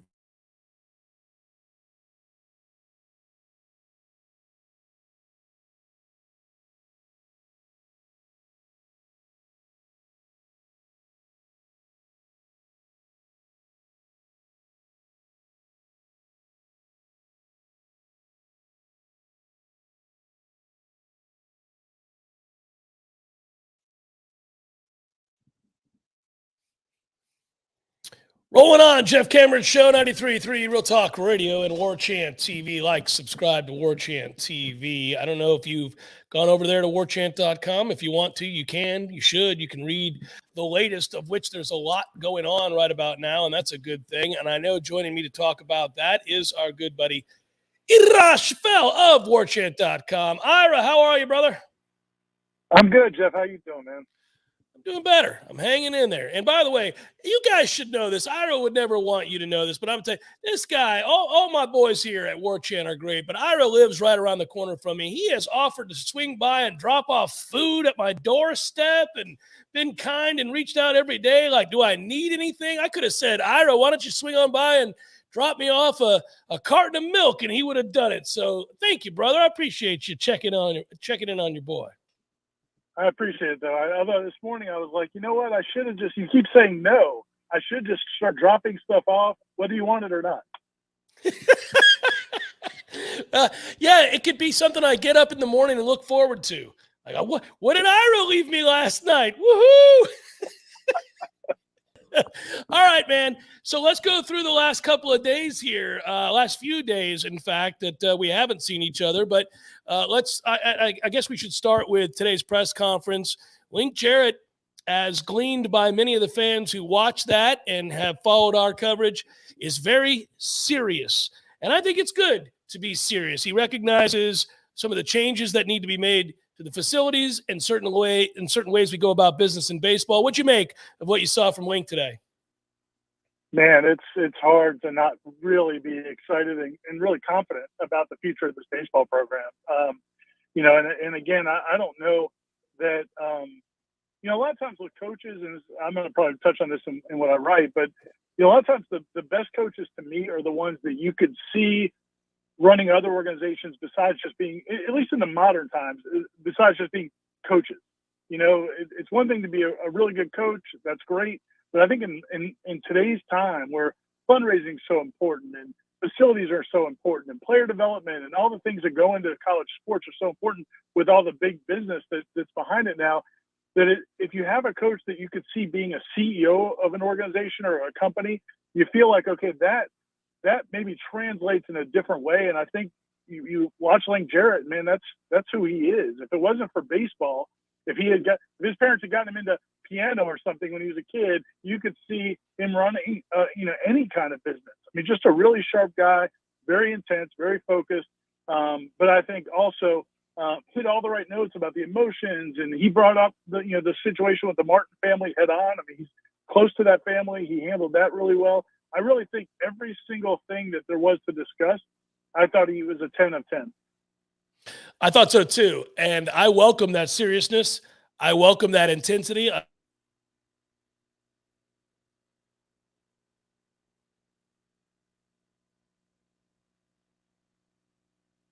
Six moments of success. At the same time, we've seen them not play the brand of baseball or a focus, as you've alluded to numerous times, that everybody would want or that they aspire to. You don't get the sense that would be allowable from Link Jarrett at all. No, I thought one of the cool moments was when he talked about he started off the press conference by talking to the current players, some of the current players who were there at the press conference. A lot of them couldn't be because they're around the country playing summer baseball, but he looked at them and said, this is all for you. This is all about you. And I'm going to meet with you today. And I'm going to talk to you about our expectations or my expectations. And he looked at them when he said that. So it's not just like, hey, I'm here for you. I want you to like me. He made it pretty clear. I'm going to let you also know what I expect from a Florida State baseball player. And I think that's a message that they need to hear. All right, so the other piece of good news is things seem to be going pretty well for Florida State right now in recruiting. What do you make of the tackle and your thoughts on where Florida State's at? I mean, I think big picture-wise, we understand that any major news that's going to happen from Florida State's standpoint, like all of a sudden 5-star kids are interested in Florida State as opposed to 3- and 4-star kids, or a massive influx of some elite level players, that's all only going to change if they win some games in the upcoming season. We have certainly reiterated time and again how important this upcoming season is. But in the interim, they're doing a good job with the guys they're bringing in, the caliber of players they're bringing in, and now they get Roderick Kearney, the 4-star offensive lineman, who looks to be the real deal. That was a big recruiting weekend to wrap up and to get that commitment. Yeah, it was. It really could not have been a better weekend overall. I thought it was a great weekend for Florida State even before Roderick Kearney committed. He wasn't even here for a visit this weekend. He was here last week, but from what it sounds like, I mean, multiple of the kids who are here, the 8 players who are here over the weekend, are likely to commit, some of them in the coming days. I think they may get 2 or 3 commitments this week. I think that was a group. I don't know if their plan all along was to have a lot of those guys at the end of the summer. So because it was guys they felt good about, and maybe they'd be able to land them and kind of get some momentum going into the fall. But that's the way it's worked out. And, I think the running backs, Sam Singleton and Dalen Smothers, 2 4-star running backs, 2 of the top 10 running backs in the country, they were here together, and they both could not have sounded more excited about Florida State. And again, I know people will say that a lot of fans are jaded about recruiting, and they don't want to believe it until they see it, and NIL and all the other things that are going on today. But I thought this weekend was the most positive in terms of tangible positivity about FSU football recruiting since this cycle started. I thought they closed the last cycle well, getting Julian Armella, Nazaria Thomas, and a few of those guys. But it's been pretty quiet, man. It's been a little bit lean during the summer. I thought this weekend was really big. And like you said, if they can win some games, man, maybe they really can stack some success and then get involved with an even higher caliber of player. Ira, what do you know about the top 25 national prospect that signed with Florida State in basketball, Taylor Bowen? Obviously 6'9", 6'10" kid, top 25 kid. More good news for basketball. Speaking of good news for Florida State.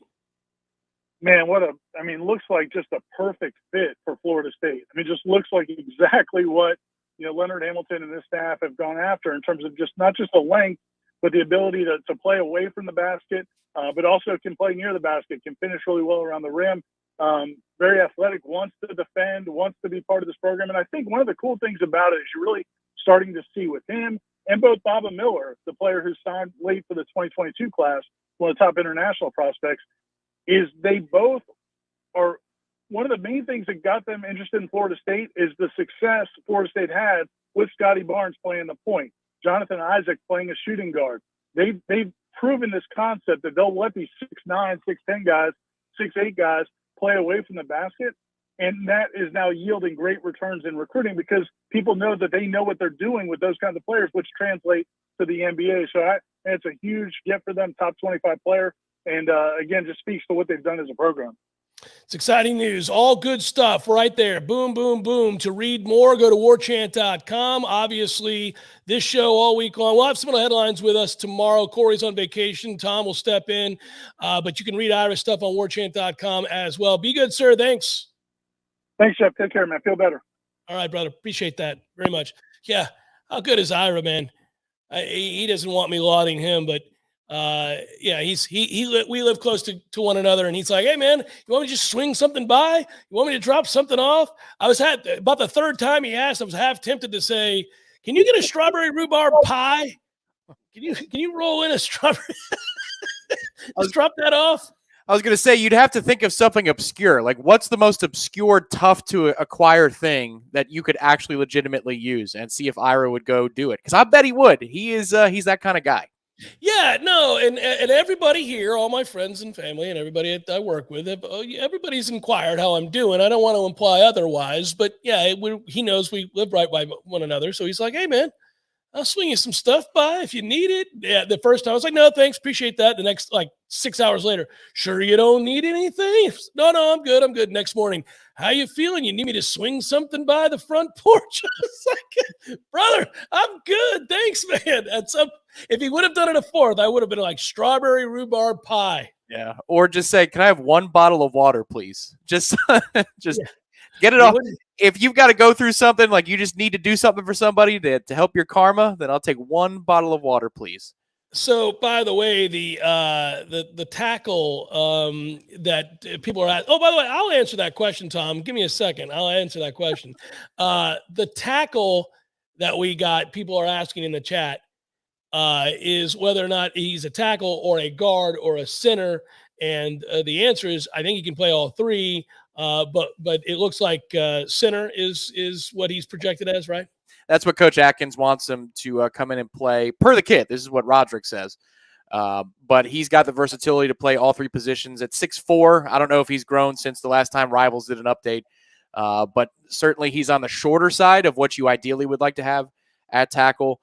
But it's all about the agility. That's the other thing. Both Aslan and Michael said from watching the workout and then watching the tape, obviously, that everybody can consume, but they had a one-on-one interview in which he did a workout as well.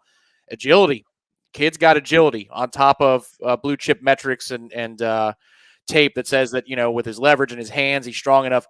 Agility is so important on this offensive line. We want to have big dudes, and we have a lot of large.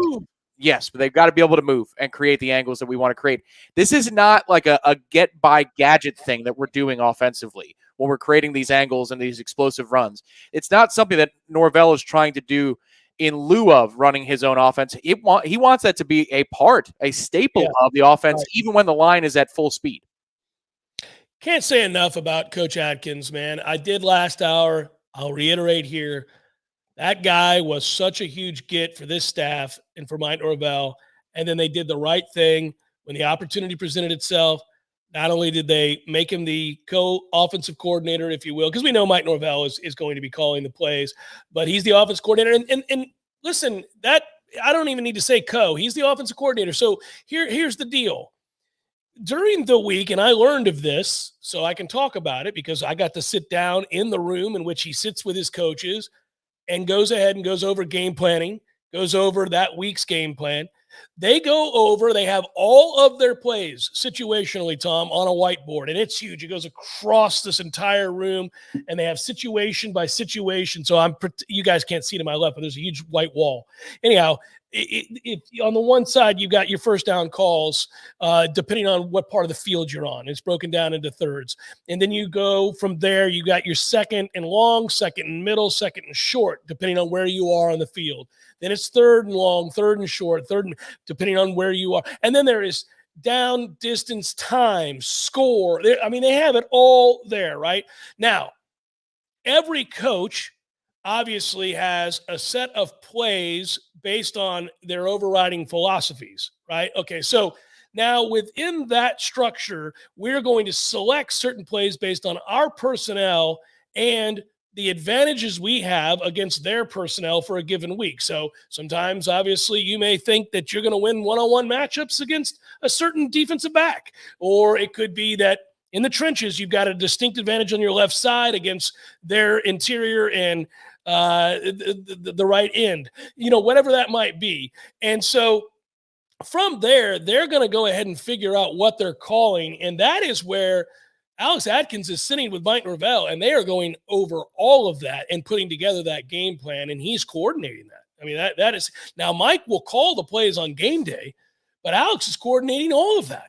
And he's saying, well, we have this, this is the advantage I think we have here. These are the sets of plays I think we should run this week. And it's awesome to watch play out. So I guess the reason I bring all of that up is to have Alex Atkins in charge of that tells you an awful lot about what Mike Norvell thinks of him in terms of his overall football intelligence, acumen, insight, all of it, his ability to teach it, coach it, relay it, and obviously put it together for that week's game plan. Because once the game starts, everybody's got their job. Norvell is going to be the guy that is selecting from those plays from there in any given situation. And he's free to do whatever he wants. He's the head coach as well as the play caller on game days. But the coordinator of it all is Alex Atkins. Man, that is huge, because I think when you have an inherent understanding of the philosophical concepts your head coach employs day-to-day in practice, week-to-week, and its overriding mantra, and then you're coordinating accordingly. Think about now what you're talking to these recruits about. I love the idea of like how easily and readily available that is to him while having conversations about how a guy fits and how a guy's going to be used.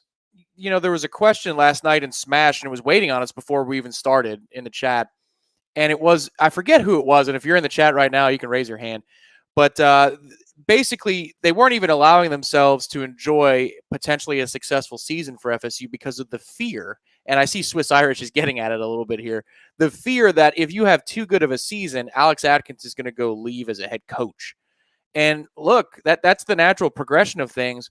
But I would also posit right now that Alex Atkins is in a position, his trajectory is so exponentially upward that he doesn't have to leave for just any job at this point. If he continues to do what he has done, his reputation in coaching circles, Georgia had considered him. He was at least on hot boards from Georgia insiders to go to the national championship program that is the Georgia Bulldogs. He is on a path that I don't think he would leave Florida State to be the head coach of Tulane or a lower level group of 5 team. So I don't think you're in trouble of losing him anytime soon. We'll continue to give him raises as he proves he is worthy of those raises. You can't really, give him a bump up unless you want to call him associate head coach or something like that the next time that you feel the need to elevate Alex Atkins. But I don't think it's a dire thing that if they win, first of all, I want to win 9 games. So I don't care what happens after that. You got to take that step, 8 or 9 wins to get to where you want to go. But I don't think it's a situation where if we have one more good year, he's gone. I think the time to poach him would have been this last offseason. I think he's entrenched here until he gets the next opportunity that is legitimate, that everybody in college football goes, oh, yeah, he's ready for that job. I don't think we're in danger of losing him in the short term. Yeah, I would think, obviously, again, the money disparity is something that you're going to have constant fear of. You ought to be worried if your coaching staff is put together properly. You ought to be worried that they're going to be plucked annually. You should have those concerns as a fan base. You should have those concerns as a head coach. If you've surrounded yourself with elite coaches who do a great job and your program is improving consistently, you ought to be concerned that all those guys are going to be sought after by other programs. That's the nature of the beast. Either you will pay them or you won't. But the bottom line is you ought to have to fend them off if they're doing that kind of good job. We'll come back, wrap it up, get to probables, all that good stuff in a moment. Jeff Cameron Show, 93.3 Real Talk Radio, Warchant TV.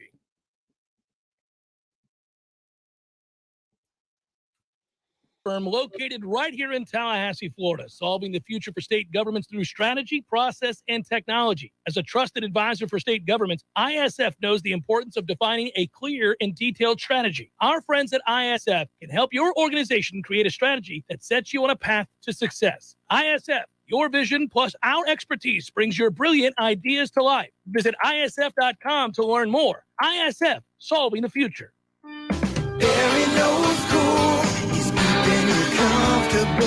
This is Kyle, Service Manager from Barano Heating and Air. Schedule an appointment from your mobile device to learn about our Total Comfort Service Program. With guaranteed same-day service, 15% off necessary repairs, and $25 berry bucks to use towards air filters and other products. Turn to the experts at Carrier and Barano Heating and Air. Any day, anytime, anywhere. Online at baranoac.com. Florida license CAC 1816-186. Sellers Tile does it better for business owners, contractors, designers, and homeowners. Better design ideas, better quality tile, carpet, and hardwood flooring, better mosaics, ceramic, and vinyl solutions. And Sellers makes it easier with their amazing showroom and first-class professionals. Maybe it's time to get Sellers working for you on Capitol Circle Northeast, just north of Mahan Drive, or online at sellerstile.com for better style, quality, and design. Go with Sellers in Tallahassee. Call 656-8453. There's fun to be had every night at the Corner Pocket. Take home prizes on Trivia Tuesdays and Beer Bingo Thursdays. And kickstart your weekend with Martini Fridays. Plus, happy hour runs every weekday and game day specials every time the Noles take the field. Watch all the best games at the Corner Pocket's Vegas Wall, featuring 560 inches of flat screen TV heaven. Oh, really? The best food, the best drinks, and the best place to watch all the games. Tallahassee loves the Corner Pocket. So sticky. At Hannah's Organic Honey, business may be sweet, but they need an e-commerce queen bee to lead the hive. Okay, these jars are going to Jakarta. Oh, wait a minute. Does that say Jackson? Indeed can help them hire great people fast. I need Indeed. Indeed you do. You can schedule and conduct virtual interviews all from your employer dashboard. Earn up to $500 in sponsored job credits by interviewing on Indeed. Visit Indeed.com/credit. Terms and conditions apply. Hey, y'all, this is your girl, Cheryl Underwood, and I want to tell you something. My digestive system used to make me feel sluggish, but those days are over. Now I feel great. That's because I increased my fiber intake with the Metamucil 2-week challenge, and I'm still hooked. I just took Metamucil every day for 14 days, and it's really that easy. Metamucil traps and removes the waste that weighs you down, so you feel lighter and more energetic. Now I never want to go back to that heavy feeling. Are you ready for the Metamucil 2-week challenge? For a coupon and daily support, sign up at Metamucil.com today. The Jeff Cameron Show is a production of the Warchant.com Multimedia Network.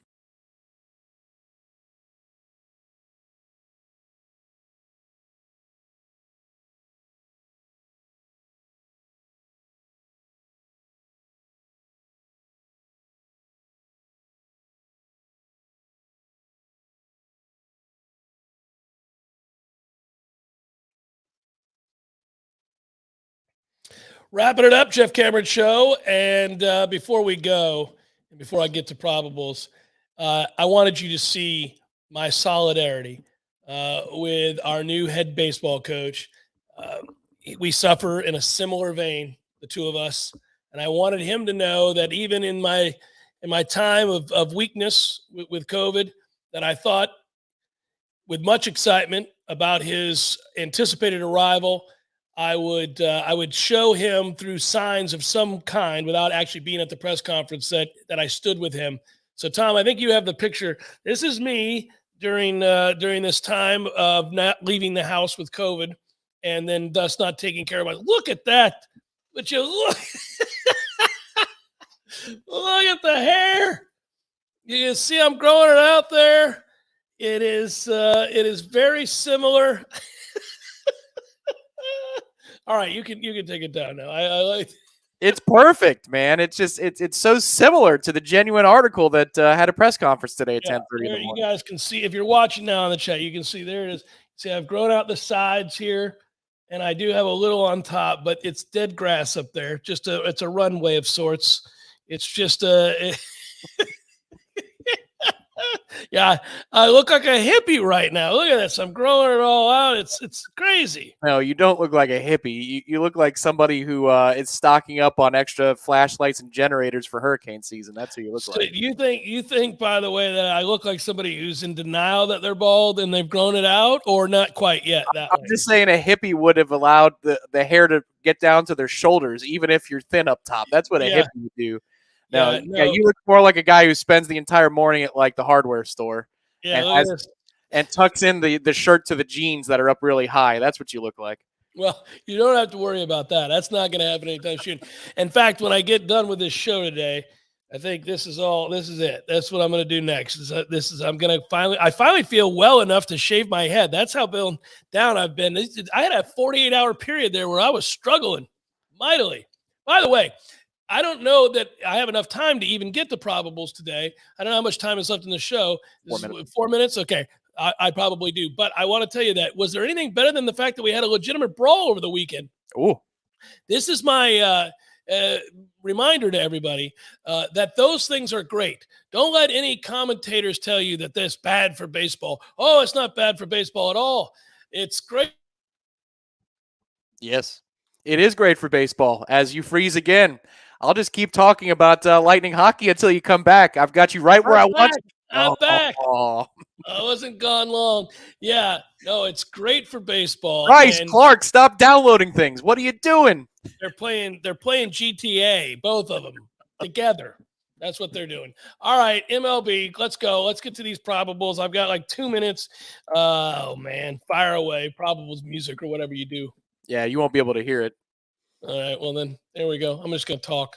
Pirates, Nationals, TBD, Eric Feedy, A's, Yankees, Paul Blackburn, Jordan Montgomery, Red Sox, Blue Jays, Connor Siebold, and Kevin Gossman, Twins, Guardians, Sonny Gray, Tristan McKenzie, Pablo Lopez going for the Marlins. Cardinals will pitch Adam Wainwright, Martin Perez, Rangers, Royals will throw Chris Bubik, Dodgers, Rockies, Tyler Anderson, Chad Kuhl, White Sox, Angels, Lucas Giolito and Noah Syndergaard, and Orioles, Mariners tonight, Tyler Wells, George Kirby. That is a look at those that shall reside on the bump.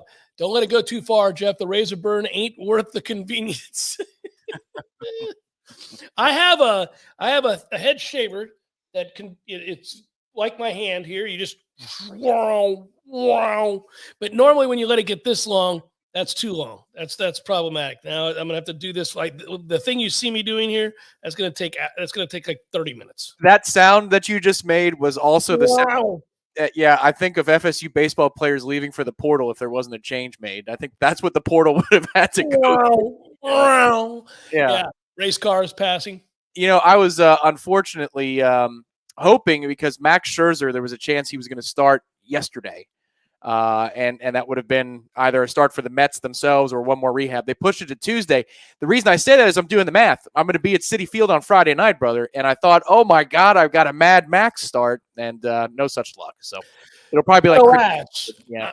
I'm happy for you. You're going to have a fun time. I know that for sure, but we got you this week and then the vacation begins. So at some point, if I'm fully recovered by Wednesday, we will get a round of golf in at Capital City Country Club and have a blast. Yeah, we'll get that in there. All right. That sounds great. I aspire to great things, man. Can't have all this nonsense. I don't have time to be locked down in the house for a week. It's driving me nuts. Yeah, you and Link Jarrett both, except you laugh when you talk about your aspirations. That man does not laugh when he talks about his aspirations. Stern. He's very focused, very focused. That's okay. I think if you're a player, that's all you want. I don't hear the music, but I think it's playing. Is that playing? Is that music playing? You got another minute. Yeah, that was one finger to the sky for Matthew. Did you see, here's an obscure one for the last 60 seconds, that Lexi Thompson blew it again? There's no doubt she's always going to. And I used to have pity for her. Then I found out a few things about her that I'm not thrilled with. So it's kind of funny that she can't make a 2-foot putt when it matters. All right. Well, that's interesting. I'll ask you off the air what those things are that you learned. Yeah, well, Yeah. She's on the wrong side of history, buddy. So there you go. So there's that. But it's it's not surprising that she somehow couldn't do it again, despite the girl with the lead shooting 75-75 over the weekend. Good work out of you. Good work, Matthew. Be well, everybody. We'll talk to you again soon.